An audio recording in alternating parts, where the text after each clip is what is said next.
আজকের রেসিপি পাবদা মাছের তেল ঝাল। দেখতেই পাচ্ছ রান্নাটা কত সুন্দর হয়েছে। এরকম তেল ঝাল কিন্তু খেতে খুব ভালোই লাগে। দেখতে যেমন অসাধারণ হয়েছে, খেতেও কিন্তু তেমনই অসাধারণ। চলো দেখে নেওয়া যাক কী করে রান্না করলাম। প্রথমে পাবদা মাছগুলোকে ভালো করে ধুয়ে নুন, হলুদ এবং লঙ্কার গুঁড়ো মাখিয়ে রেখেছিলাম। তারপরে একটু টমেটো ও জিরে বাটা, তার সঙ্গে আছে পেঁয়াজ কুচি এবং ধনেপাতা আর কাঁচা লঙ্কা। ব্যাস এতটুকু মশলাতেই হয়ে যাবে আজকের রান্না। তারপরে কড়াইতে সর্ষের তেল গরম করতে বসিয়ে দিয়েছিলাম।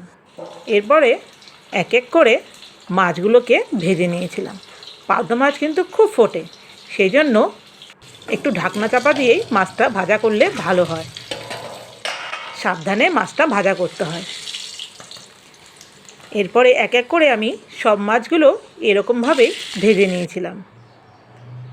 দেখো সব মাছ ভাজা হয়ে গেছে। ব্যাস তারপরে আমি কড়াইতে যে সর্ষের তেলটা ছিল, যেটা মাছ ভেজে, সেই ভাজা তেলটাই আমি ইউজ করেছিলাম, আর কোনো তেল অ্যাড করিনি। সেই ভাজা তেলটার মধ্যেই কালো জিরে ফোড়ন দিয়েছিলাম এবং কাঁচা লঙ্কা ও পেঁয়াজ ফোড়ন দিয়েছিলাম। পেঁয়াজটা আর কাঁচা লঙ্কাটা একসাথেই দিয়ে একটু ভাজা ভাজা করে নিয়েছিলাম। একটু আগুনটা কমিয়ে দিয়েই পেঁয়াজটা ভাজতে হবে, না হলে কিন্তু পেঁয়াজটা পুড়ে যাবে আর খেতে একদমই ভালো লাগবে না। এরপরে আমি টমেটো পেস্টটা অ্যাড করে দিলাম। এই টমেটো পেস্টটার মধ্যে শুধু জিরে বাটা ছিল আর টমেটো বাটা, ব্যাস আর কিছু ছিল না। এরপরে মশলাটা ভালো করে আমি নাড়াচাড়া দিয়ে কষিয়ে নিয়েছিলাম। ভালো করে মশলাটা কিন্তু কষাতে হবে, তাহলে কিন্তু টমেটোর একটা কাঁচা গন্ধ থাকে, সেটা যাবে না না কষা হলে ভালো করে। টমেটো, পেঁয়াজ এবং কাঁচা লঙ্কাটা ভালো করে কষানো হলে এর মধ্যে আমি অ্যাড করেছিলাম নুন, হলুদ আর কাশ্মীরি শুকনো লঙ্কার গুঁড়ো আর সামান্য চিনি ব্যালেন্সের জন্য। তোমরা তো জানোই যে কোনো রান্নায় একটু চিনি অ্যাড করলে টেস্টটা কিন্তু ভালোই হয়, রান্নার ব্যালেন্সটাও থাকে। রান্নার বলতে এখানে টেস্টের কথা বলেছি। যে রান্নাটা তুমি করবে সে রান্নার টেস্টটা যাতে ভালো হয় সেটা কিন্তু তোমাকে খেয়াল করতে হবে, আর সেই জন্যই তোমাকে একটু হলেও চিনি অ্যাড করতে হবে। ব্যাস মশলাটা ভালো করে নাড়া হয়ে গেলে আমি এর মধ্যে জল অ্যাড করে দিয়েছিলাম। অল্প জল দিতে হবে, খুব কিন্তু ঝোল হবে না, এটা মাখামাখাই হবে। ভালো করে ঝোলটা ফুটবে আগে। এরপরে আমি এর মধ্যে একটু ধনেপাতা অ্যাড করে দিলাম।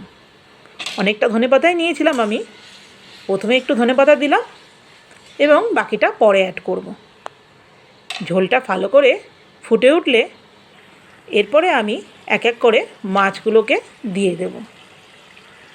পাবদা মাছ হতে তো এমনিতেও বেশি সময় লাগে না, খুবই নরম প্রকৃতির মাছ, সেই জন্য ঝোলটা ভালো করে না ফুটলে মাছটা দিলে ভালো লাগবে না।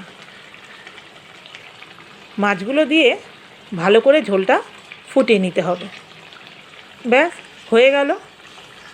কত সহজ একটা রেসিপি না, কিন্তু খেতে কিন্তু অসাধারণ। এরপরে আমি এর মধ্যে একটু ধনেপাতা ছড়িয়ে দিয়েছিলাম।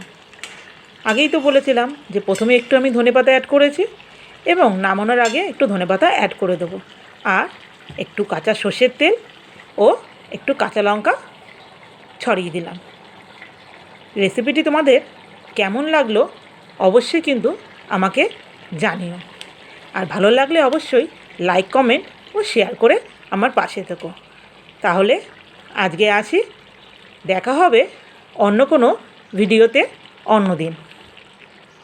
তোমাদের যদি রেসিপিটি ভালো লাগে অবশ্যই আমাকে জানাতে কিন্তু ভুলো না। তোমরা সবাই ভালো থেকো। আজকে তাহলে আমি আসি।